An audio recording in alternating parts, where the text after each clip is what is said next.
About 3 years ago, we had a nice conversation with our finance guys, and we said, well, when could I retire? And they said, you can do it today.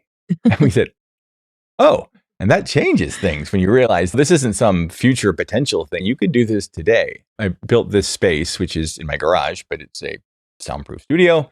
And by the time I was done with software, I had a space and I could do full productions of songs. And for the last several years now, it's what I do all day, pretty much every day. It's been a delight. Welcome to Second Verse, the podcast for indie artists finding their second act in music and the courage it takes to start again. I'm your host, Becky Boyland, singer-songwriter, StoryBrand certified brand messaging expert, and the founder of Attitude Creativity, where I help artists clarify their message and build a digital home for their music. Today's guest brings a fascinating balance of logic and heart. Chris Evans, not that Chris Evans, is an alt-indie rock artist, songwriter, and producer who started out in 80s rock bands, spent decades building a successful software career, and is now fully immersed in music under his artist name, AudioGust. Chris has released over 36 songs, collaborates across continents, and approaches songwriting with a refreshing blend of precision and play. His perspective on creative joy, finishing what you start, and releasing without perfectionism is exactly what many of us need to hear. Let's get into it. Welcome, Chris. Thank you so much for being on the podcast today. Thank you for having me. I'd like to start with, what's your origin story? When did you first fall in love with music? And what was your early life as a musician like? I mean, I've been a music fan since as long as I could remember. My first concert my parents took me to was Elton John. I was 6, and it was a great show. It was really a long time ago. It's very early in Elton's career, and he was really good then. Obviously, remembering that now, I'm a little older than 6, is a good indication that it was a really good show. But I started, I was always in choirs and things like that around age 13 or so. I think I saw The Kids Are All Right by The Who, which is sort of their history. And I saw Pete Townsend playing guitar, and I thought, wow, that looks amazing. I want to do that. So I picked up a guitar and started playing it and learned that and started a band, and we were terrible, but we loved it. We wrote songs and got better. By the time that I was through high school, we were a pretty good band. Then I went off to college at the University of Michigan. While I was there, it was the strangest thing. The dorm that I was in had a student-run recording studio. Wow. So I had an opportunity throughout my entire time there to learn how to work in a recording studio with an 8-track reel-to-reel tape and lots of outboard gear because it wasn't digital back then. But I learned a ton from doing that. After college, I started a company funded by Domino's Pizza that was headquartered in Ann Arbor. Basically, we made podcasts, which sounds normal today, except it was 1988. So we were a little bit ahead of the game on that one. But if you listen to the things that we did, I mean, they were corporate communication things, how people could know what was going on in the company. They had people driving the big semi-trucks that deliver all the stuff to the stores. So the people who drove the trucks were on the road all the time. And this is how they would find out what was going on at the company. Once a month, they got this 90-minute long show on an audio cassette. It worked great there. And we did a few other types of shows with them and then went and said, oh, how can we bring this to other companies? We were a little bit early for the whole podcast thing by about a decade and a half. So that didn't quite work out. And at that point, I thought, this recording studio thing, this music thing, maybe now isn't the time, but this technology thing I like as well, because I'd taken some programming classes and things like that at the university. And I was always playing around with computers. So even when I was at Domino's, I was doing SQL database development just for them. I was like, well, what if we did this software thing? So my wife and I moved to Boston and worked at a router company doing tech support. While I was there, I learned C++ and worked at another company doing, applications and database things like that, and really enjoyed it, writing code and building applications and products for people. We shipped the first Java development environment on the Macintosh back in the day. The weird thing about it was that the company who made Java hadn't shipped on the Mac yet. So we actually beat them on that, which was kind of fun. Wow. Apple and Microsoft and those folks all like, who are these guys? Well, they both came calling. And I ended up at Microsoft working on Internet Explorers on the Mac and browsers in general, but then lots of other things over a period of the next 20 some odd years. And during that time, there were points where music would come back. I'd be in a band and we recorded an album and released an album on mp3.com.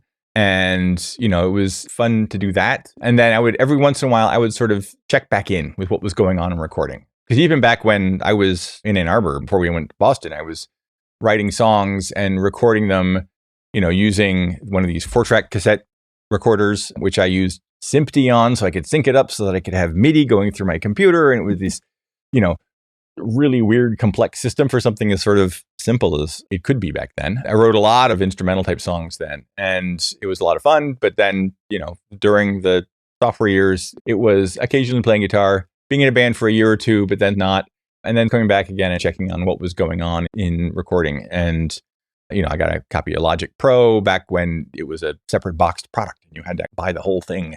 Every few years, I would write a song or two and maybe go back and tweak some of the earlier ones, but not a lot. And then about 3 years ago, we had a nice conversation with our finance guys. And we said, well, when could I retire? And they said, you can do it today. And we said, oh, and that changes things when you realize this isn't some future potential thing. You could do this today. One of the things I had to think about was, okay, well, what do I want to do when I retire from software? Because I got hopefully a lot of time left, knock wood. So I built, in the year or so before then, I built this space, which is in my garage, but it's a soundproof studio so that I could be loud, which is one of the things that sort of kept me from doing a lot of recording previously, is I didn't have a place where I could go and be loud. And I'm sure one of the things about recording and writing songs is that if you're not the person doing it, going back over and over and over and over and over again at the same part of the song as you're tuning it and tweaking it is really annoying to everybody else. Doing it over headphones never quite worked for me either. So it was a challenge. But once I could build this space where I could be as loud as I needed to be, I don't need to be that loud, but louder than the rest of my family might want, or my neighbors. And I could also block out all of their noise. That was the game changer. And so started setting up the space. And by the time I was done with software, or at least corporate software, I had a space and I could do full productions of songs. And that was the key moment. And so I told everybody I was retiring to become a songwriter. And they're like, really? And I was also like, really? Well, it sounds good. But then I did. And for the last several years now, it's what I do all day, pretty much every day. It's been a delight. That's incredible. And I love throughout your story how even though you had these different interests, you still kept coming back to recording and music while making a really great career in software. And I think that a lot of people might think that that's so strange that there can be so much of a crossover between developers and software writers and songwriters and musicians. It's not so strange to me because obviously that's my life too. Yeah. It just really does come together. And I think especially when you have the producer writer, because it just all makes sense. We want to play with all the toys and we want to build things with these little bits and assemble them into something great and amazing. The funny thing about software and music is that they're really similar, right? In both cases, you're creating something that you can't touch, right? You can't touch an application. You can touch a floppy disk or something like that, but that's not applications. I said floppy disk. That aged me right there. You can touch a CD, arguably, but that's also not really what the music is. Again, I aged. Wow. Anyway, I'm right there with you. So creating music and creating software, you're creating something that's a concept and you're creating it in your mind. And then in both cases, you can use your Mac, at least in my case, to create them. And actually, in both cases, the funny thing is that I upload them to Apple in order to sell them because both the apps that I've built on the Apple platforms, as well as the music stuff that goes through, actually, funny thing, the same kind of tools in the back end. I wrote an app and I had an app in the App Store the day that it opened. The tools they told us to use in order to upload the app was called iTunes Connect. So it was the exact same software on the back end at Apple that developers use to upload their apps was the same stuff that the labels and the distributors use to upload their music into iTunes. So even at Apple, it's the same thing. It's a set of digital bits. But from the creation standpoint, I think it's a lot of the same skills as well, right? It's being able to sort of think about something that you're interested in that's fully creative and being able to sort of take that and iterate on it a lot and get it to a point where it sort of meets what you want it to be. And in both cases, there is never actually an end, right? I mean, we ship music or software because we hit a point where it's like, okay, I want to get this to people so they can enjoy it. but there's always more that you could do in an app. There's always more you could do in a song. And sort of knowing where this is the right point is important. And as you build those skills, a lot of them are the same. I know an awful lot of musicians through my time in software. And I think it's because they have that same feel, that same skill set. One really sort of does help with the other one.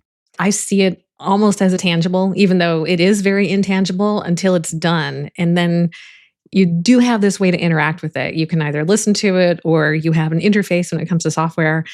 For me, it's almost a tangible thing in contrast to the intangibility of some of the other work I have done. It almost feels like a thing I've built as if it were with my own two hands. It is fascinating that so many of us weave in and out of these industries, and it makes perfect sense. It sounds far away until you realize how close it is. It's fascinating.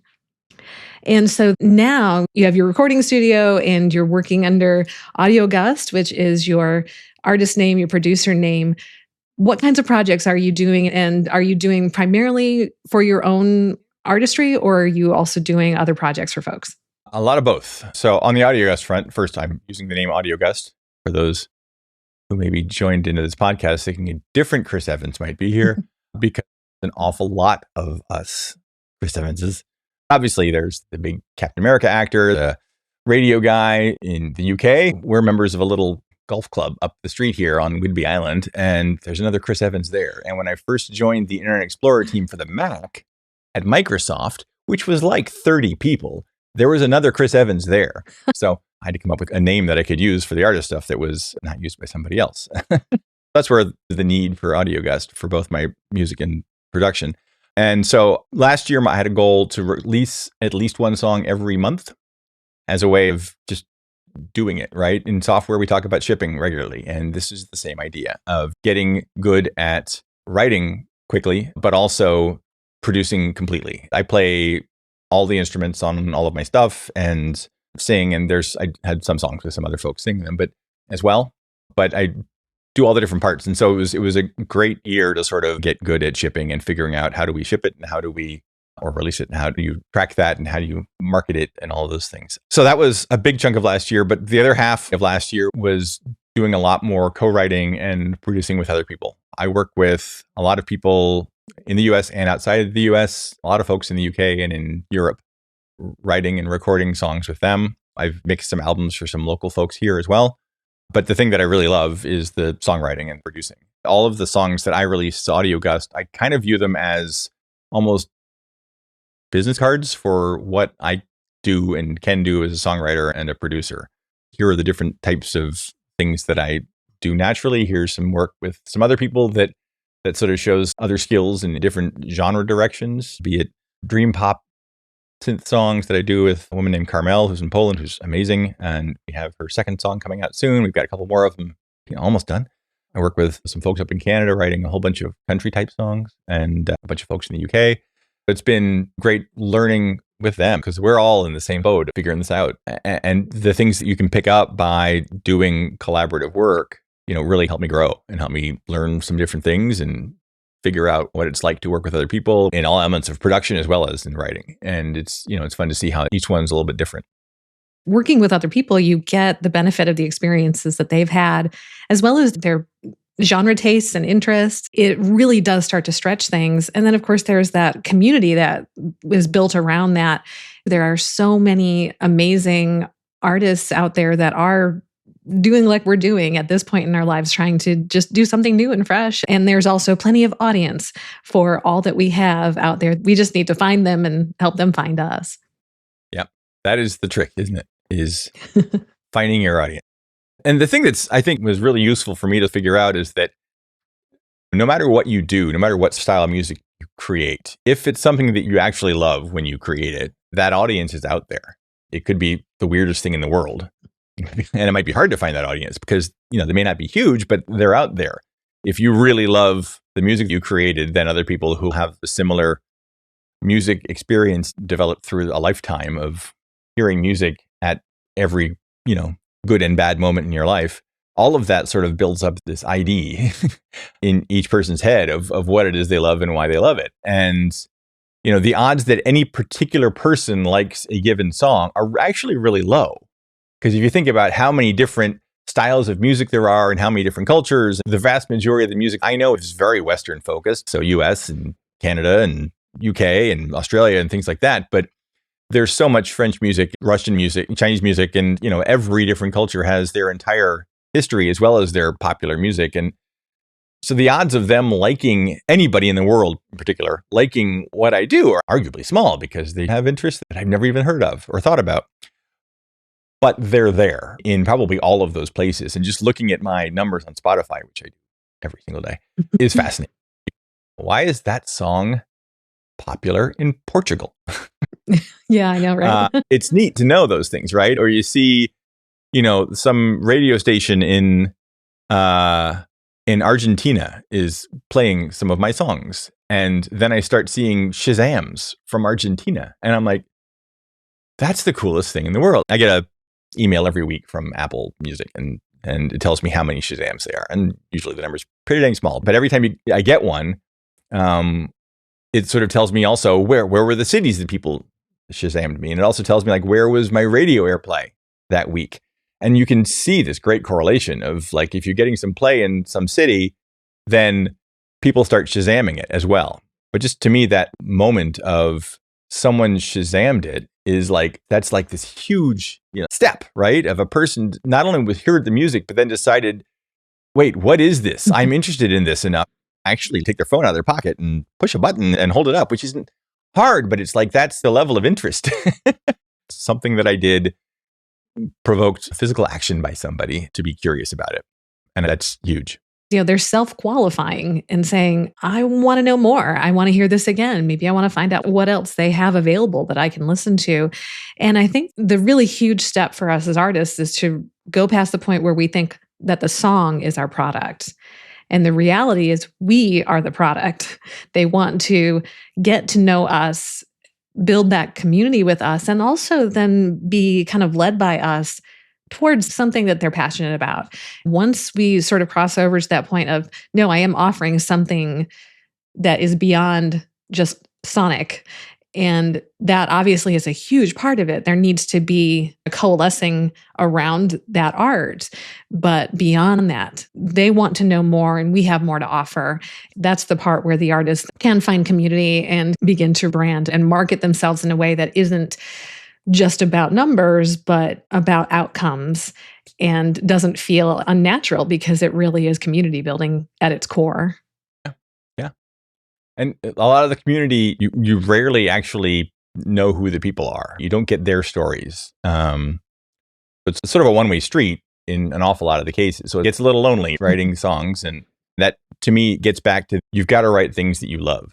Trying to write music that somebody else will love, but it's not the thing that you love. How do you write something that someone else will love if it's not something that you love? How would you know? I was talking before about how do you know when you're done with the song? If it's something you have a personal connection to, then you can tell when you're hitting that emotional or message or groove or whatever it is you're going for. You can tell when you do that if you're writing to satisfy your own love of that song.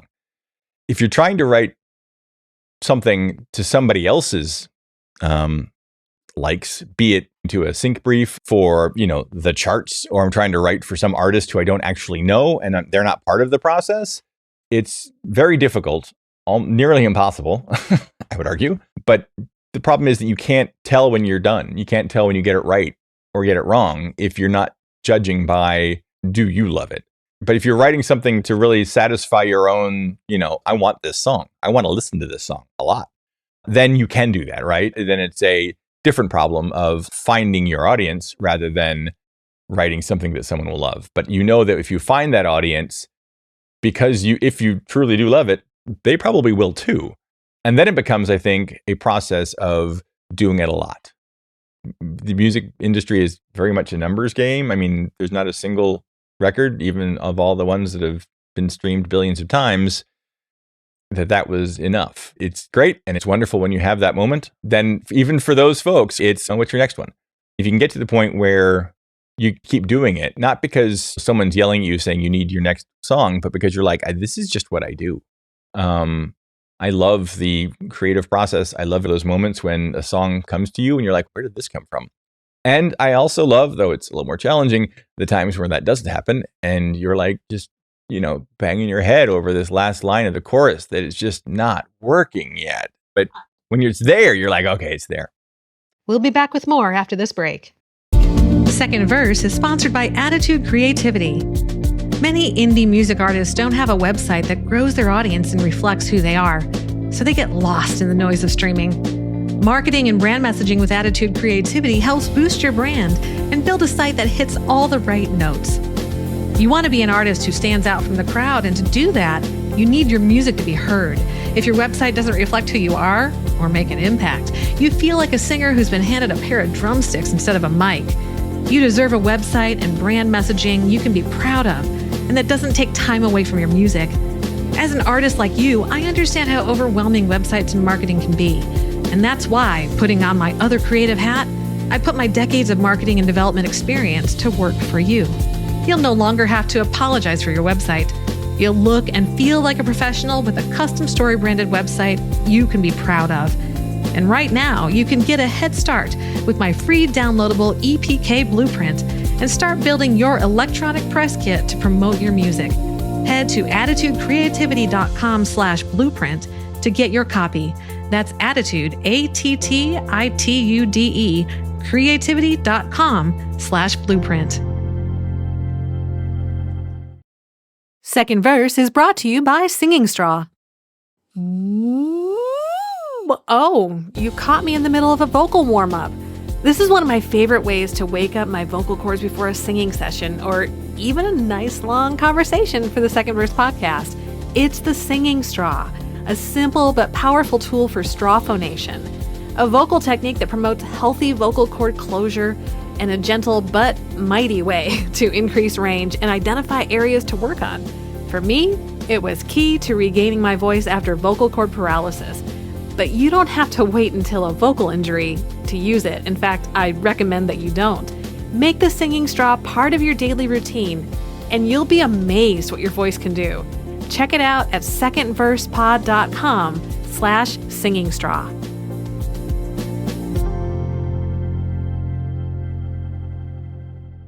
I think that's a really great insight about finishing and not being able to know when it actually is doing the thing that it's supposed to do if you don't love it. And if you don't love what you're doing when it comes to music, this is going to be a very, very hard business to be in. You do it because you love it, not because it promises any kind of immediate fame or even the ability to support yourself. While it can do those things, the pathway to get there has to be for the love of the music. When I finally realized that not everybody loves music the way that I do, it was both a surprising aha moment because it should have been obvious, but I was like, what do you mean not everybody wants to do this?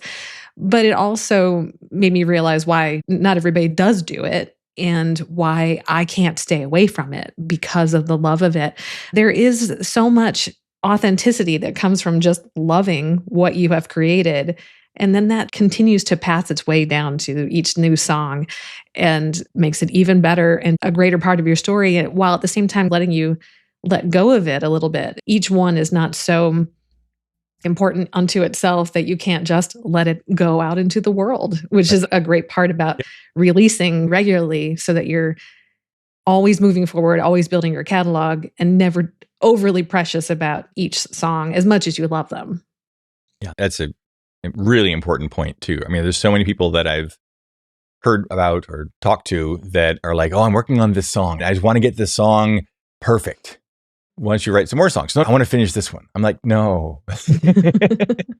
Then do the next one and then do the next one. No song is worth getting stuck on. If you are stuck on one, that's the perfect reason to go do another one. Maybe in doing the second one, the thing will come to you. You need to put it down and go do some more. But it's like exercising in a way, right? You get better at figuring out melodies. You get better at writing lyrics the more you do it. I heard someone say that if you're ever really in a writer's block and you can't write anything, they said, write 10 bad songs, right? Yeah. Your goal is not to write 10 great songs. Your goal is to write 10 really bad songs. Once you write 7 or 8 bad songs, your next one is going to be not bad. It's just going to come out because you're going to have done all this stuff. And then suddenly be like, oops, I can't even write 10 bad songs, but then a good one comes out. But I'm happy. It's the doing it that is what makes it better. It's how you get better at it. As long as there's joy in it, then it's all good. It's all upside. I really feel for the folks who become incredibly successful early on, because they probably very early on have very important people coming at them and putting the pressure on them of now you have to go write a great song. Don't write a bad song. You have to write a great song. And you can't write the great songs without writing the bad songs or the medium songs, right? And there's probably not that many bad songs, because you get to certain points like, oh, this song's just bad. You don't finish it because it's like, oh, this one's just dumb. I do that a lot. Then you get to the medium songs, right? That have something good in them and you like them. And I'm like, finish those. That's great, because you learn something from every one of those. If you really love good chunks of it, it may not become a super smash hit, but if you love it, someone else is going to love it too. Yeah. And when you first start, there's that feeling of, oh, I've only got 2-3 songs or whatever it is. But when you continue in this process, there comes a point when you look back at the catalog and realize, oh, wow, I have a lot more music than I thought I had.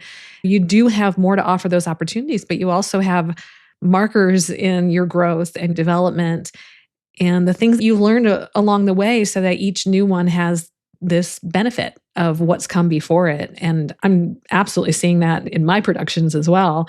It's fun sometimes to sit back and say, oh, this is why I didn't do this over here, because I didn't know that yet. But now that I do, it's making a dramatic difference in my production.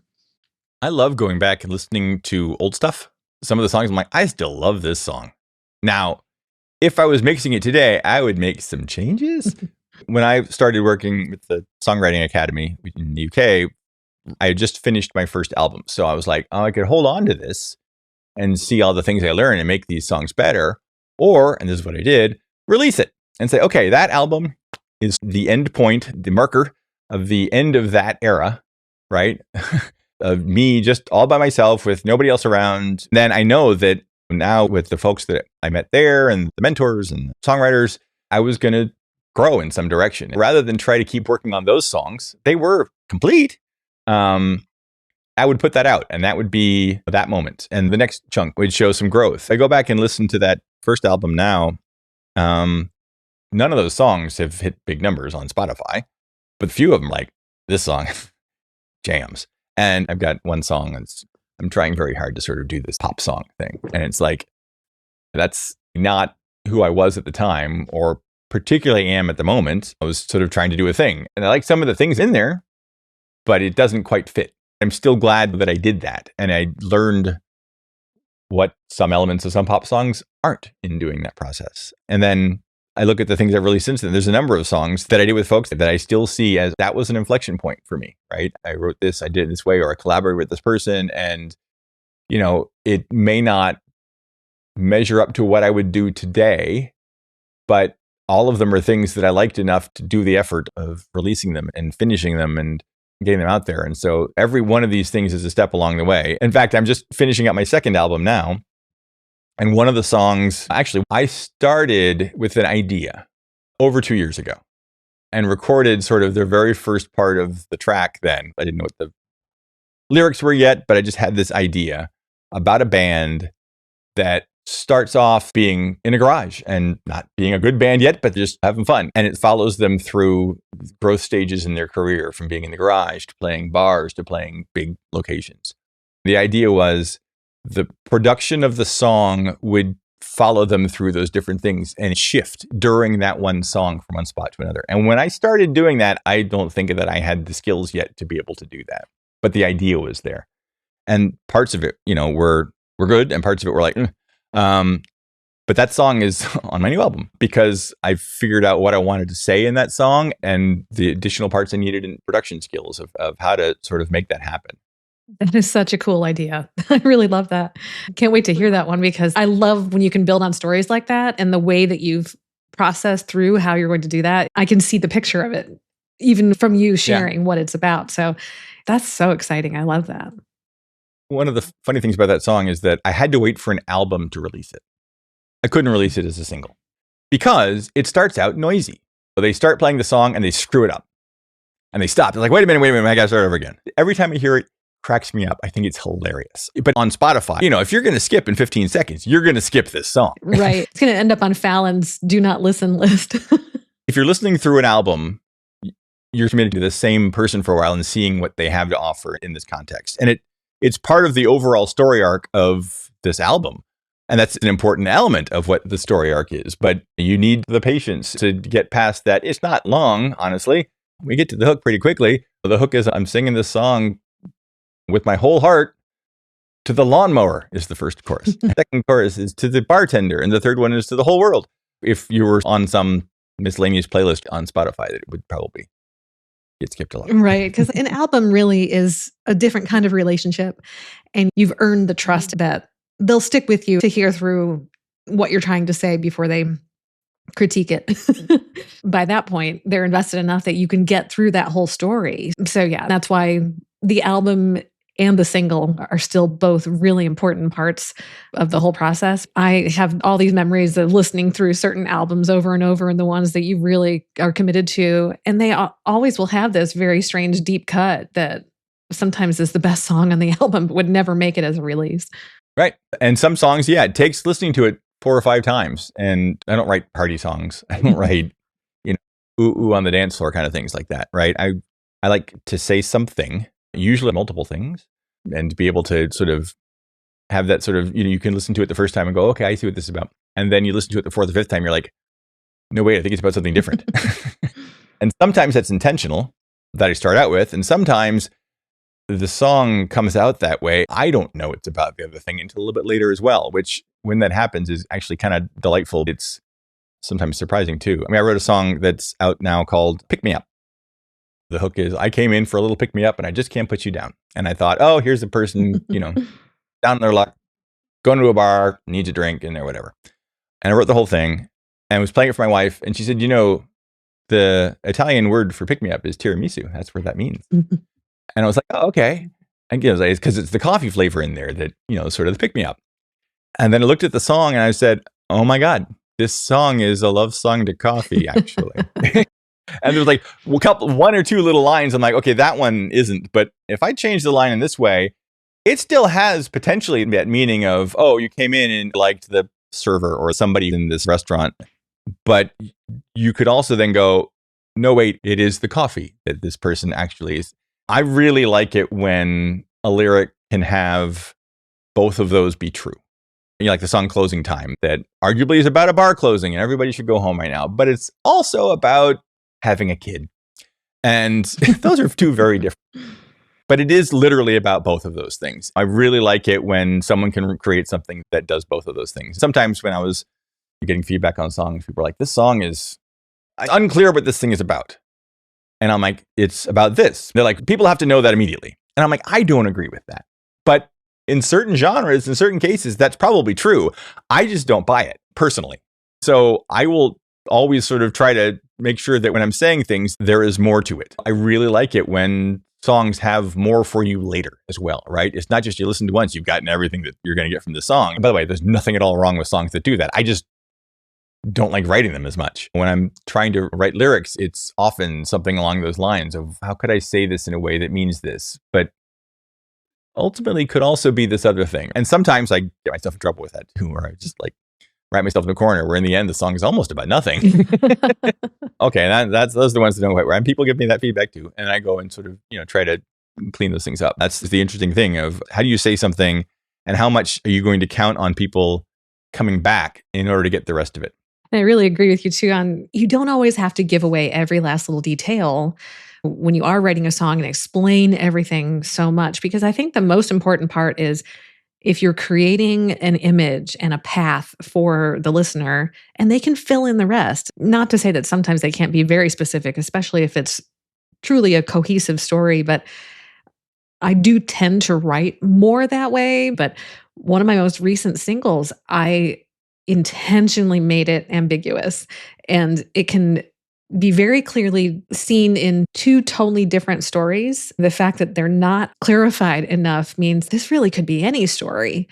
People seem to love that about it. I also did a collaborative write last year where only the 3 of us who wrote this particular song know the story. Because the story, if you don't know the story and if you weren't there, you will never, ever figure the story out from the song. And the song is great. At least we think so. Yeah, I love those. Yeah, Yeah. and it's so fun because you can figure out the story on your own and fill in the blanks, but there's still a very clear path that something is happening, and then you can interpret it according to whatever you need to feel in the moment. And I think that that's a really great service that we can give as songwriters to listeners, because they're looking for a framework for their feelings, especially if we do write very emotive types of music. So it just gives them an opportunity to create the picture and fill in the blanks so that it becomes very personal to them. And I think that's totally great. But at the same time, I also know that there are songs that I grew up with that I love, probably because it's got a melody or a rhythm that I really love. The lyrics have nothing to do with my life, but I'll sing them at the top of my lungs Yep. because it has become embedded in my story. And so it can be both ways. The song doesn't have to have anything to do with me, or it can be something that I can craft as a listener, almost like a collaborator with that artist. And likewise, that's what I can offer them. Yeah, absolutely. Yeah, and so much of songwriting is storytelling. We only have a few minutes, so we can either tell a very tiny story completely in that time, or we can tell part of a larger story, or we can tell, it's like you're getting a peek into a story. I like listening, there's a number of artists that listening to their songs is almost like you're sort of overhearing part of a conversation as you go by them. Yeah. And you're like, what were they talking about? What was the rest of that story? And you'll never know, right? They literally were talking through an open car window when the next car over, when the light changed and you had to go. And it's like, I'm never going to know who they are. But what was that they just said? And by the way, whenever you hear those things, you write them down because they may be useful at some point. I think what you just said is in my head. I'm like, oh, that's a song.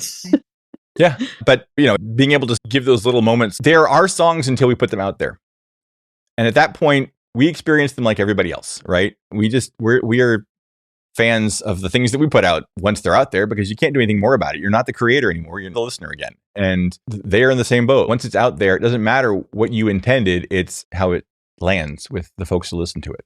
And part of the reason I like being able to have more flexibility in the interpretation is that it lets people put some more of their own life in there that I don't know. So I can't write it in a way that's going to fit in with what their life is when I have no idea who they are or what their story is.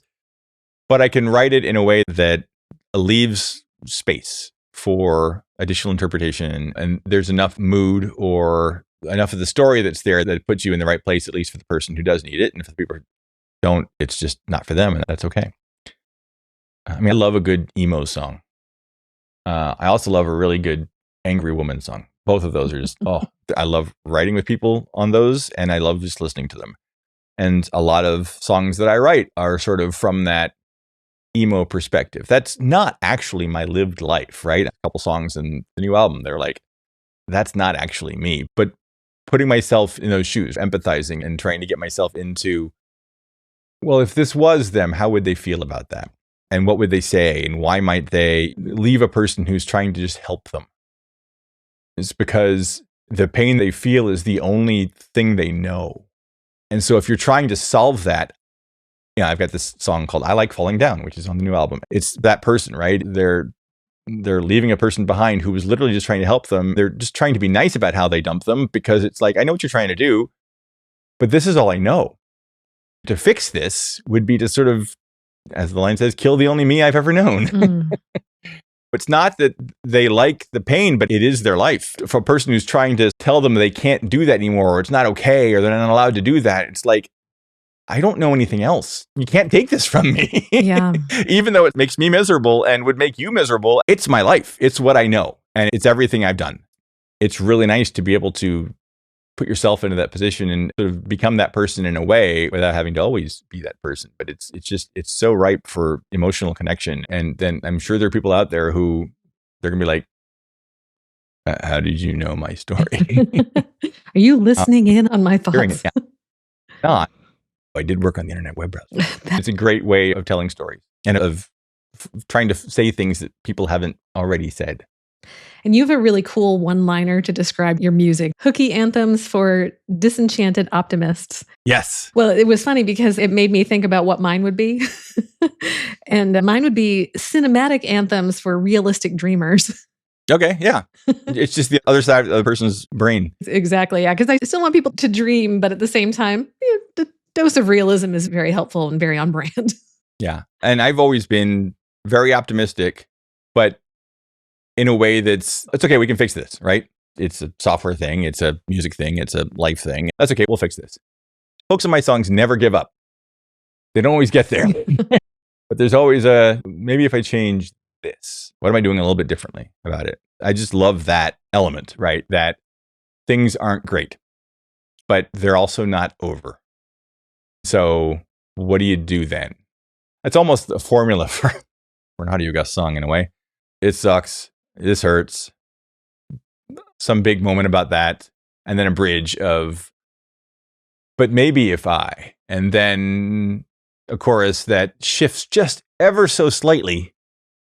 Wait, this thing you said before, now it means this other thing that's now slightly optimistic. How'd that happen?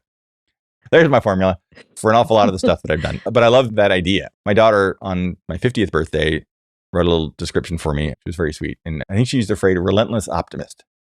Like, even when it gets worse, it's like, keep going. There's plenty of things going on these days in the world that I'm like, I don't know how this gets better, but it's probably got to. So what are we going to do about it? Or what are we going to say about it? And if it's, you can't give up, until there's nothing left. Yeah. And really, as I heard you describe all that, I realized that my realistic dreamer really is the disenchanted optimist. And it does come back around because you have to face what's actually happening so that you can then take that action and go forward. That's just a great life lesson. It's definitely a lesson for artists because we're always having to figure out how to take the way that we operate and make that happen in the world and make it work. There is not the option to just not do it and still be a complete person, still be a happy and whole person. Also, it's denying other people the opportunity to participate in what we're doing, to receive what we have to offer. So that's just a non-starter. Yeah. Well, and this is what it gets back to the second verse. Yes. When I talk to people who are still in corporate software and are thinking about retiring, the thing I say is, what are you going to do? Like, what do you want to do when you do that? For some people, the answer might be, I'm going to sit around and play video games, or I'm going to go play golf, or I'm going to play. But for me, not waiting until I was full retirement age, there's lots of time. I can't just sit around and play video games. I want to have something to do. It's kind of fun. It's a very Western thing. Maybe it's even a very American thing of the, when you meet a person, it's like, hi, what's your name? And then the second question is, what do you do? Like, that defines really who they are, their name and what do they do? What's their job? I know a lot of very wonderful people who are like, I do not accept that as those two questions, which is totally fair. And I try to balance that myself. But it is sort of the way that we have created some value around people. I think it's not healthy, but it's what we do. And so it's being able to understand, what do you want your time to be spent on? Volunteer work, or walking my dog, or going on hikes, or riding my bike, or any of those are perfectly good answers. They're fantastic answers. My wife does volunteer work for the Red Cross for disaster relief, which is amazing work. But if you're going to stop doing something, finishing a first verse, or even a seventh verse, and you're going for your eighth, knowing what's next really helps with that transition. It's one of the places where the layoffs in software and things like that are so rough, is that you're pushed into this. Now you need to go figure out what's next the second. You don't have time to think about it. Now you got to do it. You got to figure it out. I was very fortunate, being able to keep working for months after I knew that I was going to do this and create a transition so that I could ease out of what I was doing and ease into this. And when the day came, that was my last day there, I was ready. I already knew what this was. I had this set up, but I could just keep going because I was already doing it some. It was a really nice transition. Having it forced on you is rough. But even in those cases, it's always sort of having in your head, it's like, okay, if I wasn't doing this, what would I do? There were times before I thought about software. It's like, what would I do if I left the company? Oh man, maybe I just go write apps. That's not retiring. That's just quitting. Doing the same thing. You haven't stopped doing anything. Now, to be fair, I do still write some apps. I have an app that I wrote for Songwriters that helps track all the songs and recordings we have and all the little bits of data we need to have around them for the ISRC codes and the ISWC numbers and the co-writers and what's the current state of the split agreements and all those different things that I just need to do. I like having the stuff in one place. So I wrote an app that does it. And so And you can plug that app. Well, I haven't shipped it yet. And the reason I haven't shipped it is the moment I ship it, I'm in software again and I have to support it. Right now, it's a thing that I use and a few friends use. I've been doing this on the side for a couple of years now, and it does a lot. And it's fun. And it's, it syncs all the data back and forth from Mac and iOS. And, I can have all those things all the different places. But the reason I do it is because I actually need it. Whenever I go to release a song, I have to go to a bunch of different places. I need to register with my PRO. I need to go to CD Baby when I go and upload it. And they're going to ask these set of questions. And then, this other thing's going to ask this other set of questions. And if I have to keep jumping around to, there's a spreadsheet there and there's a doc there. And then there's, Logic has this stuff. It takes me forever to find this stuff. But if I have one place where I know it always is, then I can do that. I guess you don't stop being what you've been when you shift that, but it's about what the focus is. And it's weird that the software project is the hobby now and the music is the day job. And I love that. I mean, that is just so delightful every day that I come over to this room and sit down here and go, okay, what's today? And some days I'm doing a co-write and we're meeting at 9 a.m. here because 9 a.m. here is 5 p.m. in the UK. And so everybody who was working all day at their day job, they get home and they're like, okay, I'm ready to write and do some music. And I'm up and just had my coffee and I'm ready to do some music too. And it's actually an amazingly useful thing to work with folks in Europe just because of the way the time schedule works. When they're home from their day job and ready to do this, I am ready to go as well. Then they go to bed and I keep going for a little while longer. And when they get up, I've got a new mix or a new track or a new whatever. And then we just sort of, can repeat it when they get home again. And that works really well. I have not a ton of people in the US time zone that I work with in the same way. And I want to work on that too. But it might be harder if they're like, because I don't do this as well in the middle of the night. Or, if I had to meet up, start meeting a bunch of people at 8 p.m. to do this stuff, I'd probably be like, what? Right. But it works great with all the folks in Europe and the UK. And I really like doing that. So it's just a great way to have each day go. And then any day where I don't have those things scheduled, I've got my own stuff to work on or work on some other mixes or other songs or other tracks or whatever. And I can play a guitar part or a keyboard part or go add drums to it or bass, sing backing vocals and do all the production-y parts. There's just so much variety in all of it. You finish the song and you're on to the next one and off you go. Then I can create a new record in my little app and update all my metadata. Oh, yes. The metadata. By the way, I want to test that app. That would be incredibly helpful for those who have listened to all of these wonderful stories. What is your advice if they're wanting to dip their toe in and maybe not sure if they should do that? I would say start doing it. The doing it is where the joy is. There is always so much to learn. One of the things I thought as I was finishing software is if I'm going to do this, I'm going to be recording myself, mixing myself, mastering myself, producing myself, and playing guitar, drums, bass, singing, and keyboards and things like that. Now, I'm not great at all of those things, but each one of those things is a lifetime opportunity of learning and growing. And I have a lot of them, which means there's no waiting to start. Every moment that you're playing an instrument or just trying something in Logic or in any other tool, you're doing it. It's not a matter of, I would love to, eventually be able to go and do this. It's like, start doing it. And then an opportunity may come, which may be one you choose, which is wonderful. Maybe one you don't choose. But if you've already started, it's the next step, right? And that to me is always easier than that first step. The first step in music can be easy if you don't think of it as a first step, right? It's just, I like playing guitar, or I want to learn to play ukulele, or I want to sing more, or whatever. Then start doing that. It's amazing how great all of the technology and the instruments are these days at even the lowest price points. I have a Squier guitar that I bought as an office guitar just to have one in my office during long builds or something like that. And I was like, it's $200. Actually, maybe $150. And I took it into thinking, if someone steals this guitar from my office, whatever. No one ever did. When I was done with that job, I changed the pickups and I changed the strings on it. So they're Nashville tuning. And now it is a fantastic guitar for that. And so now, what is still a less than $200 guitar plays great. I mean, it's great. I wouldn't throw away some of my other guitars for it necessarily, but I don't have to. All of that time when I was sitting at my desk and waiting for builds to happen or whatever, I could just sort of play guitar. And nobody else had to hear me. All of that was potentially the moment where you figure out some chord progression. You're like, oh, wait, this is a song. Ooh, what's this? You never know when those little moments of inspiration are going to happen. And so it's just doing it, start, and then look for those moments of inspiration because they'll start happening.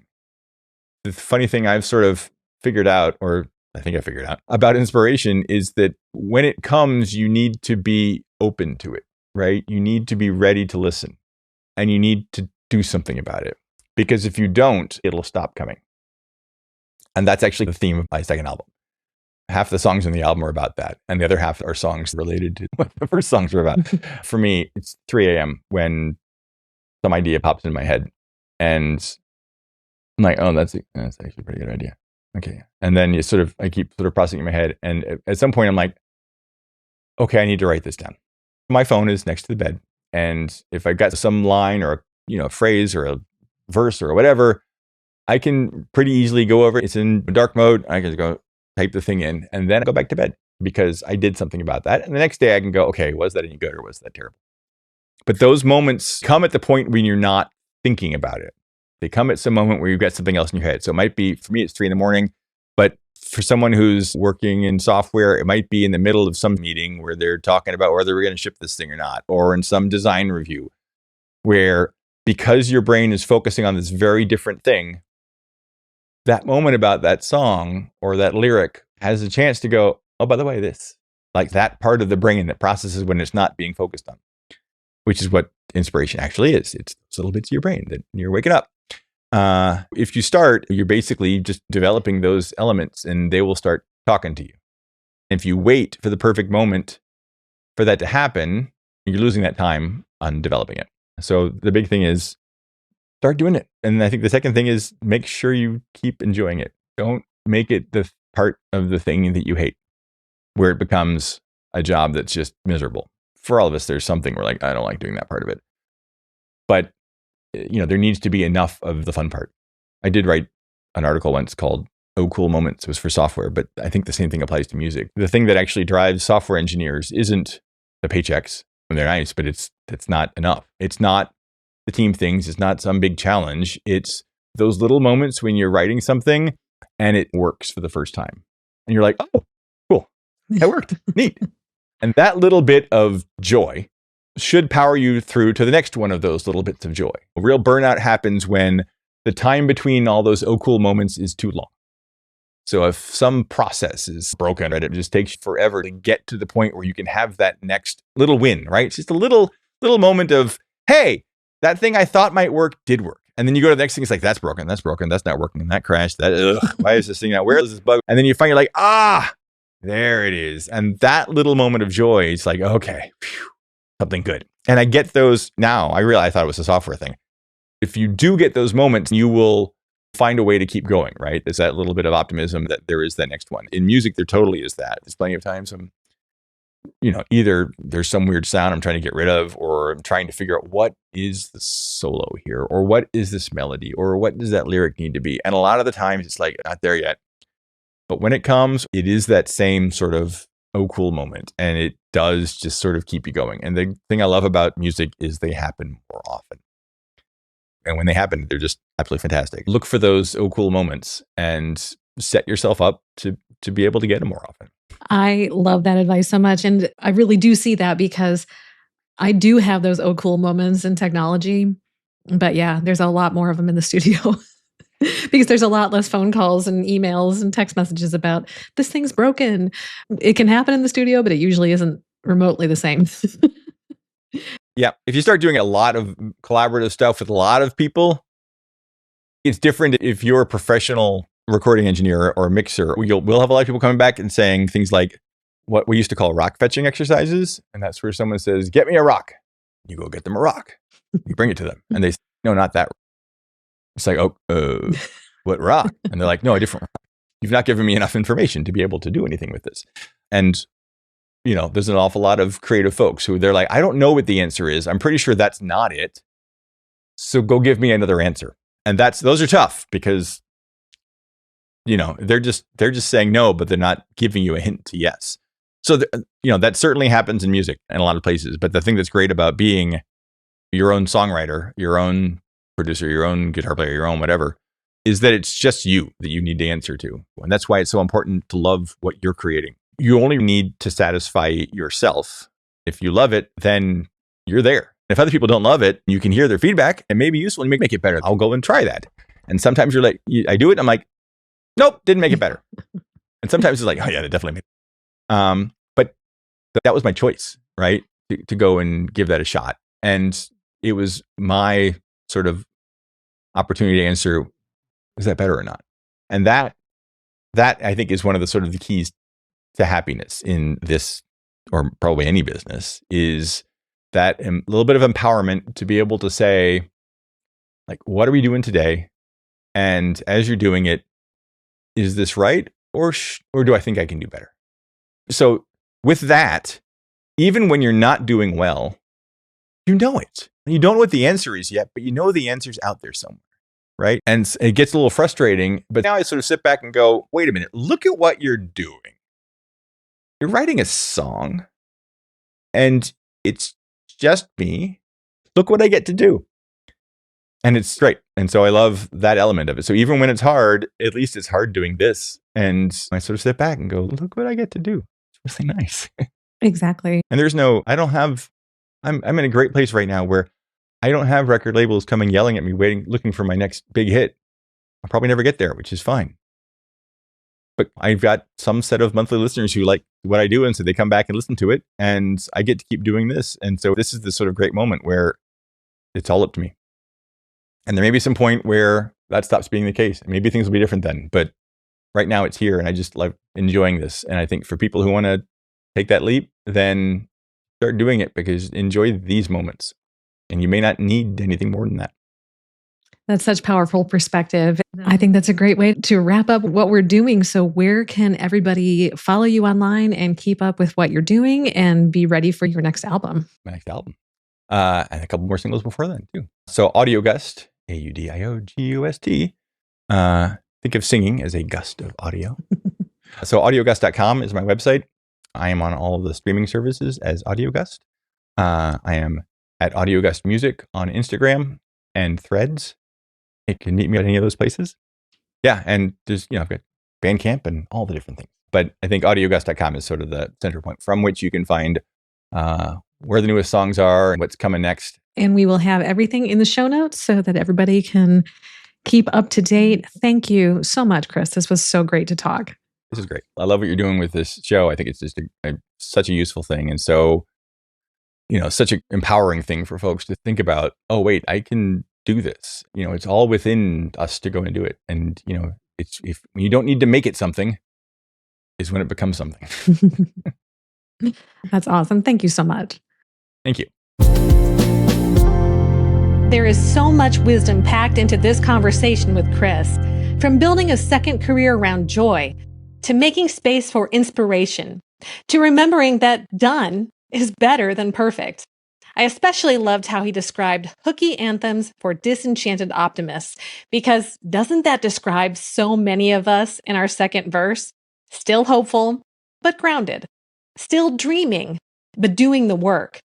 And as a web developer and music producer, the connection between technology and music and those who work in both fields is very striking to me.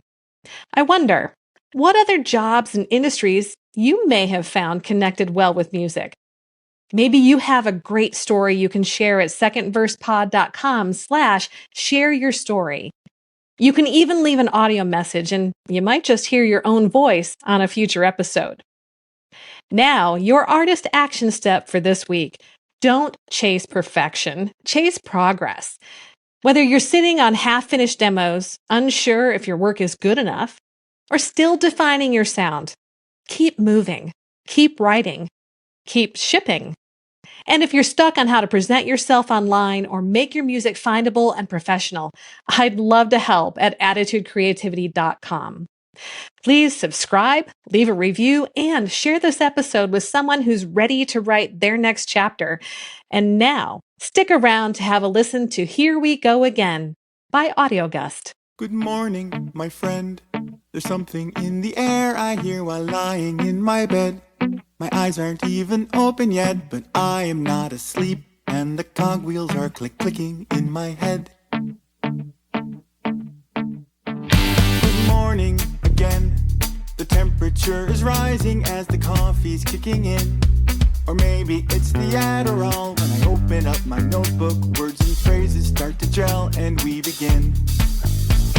It starts just like a premonition. Then I sit back and try to listen. Here we go again. Here we go again. Open up my mind and let me in. Here we go again. Don't edit yet. It might get intense. Nevertheless. Here we go again. Just let it end.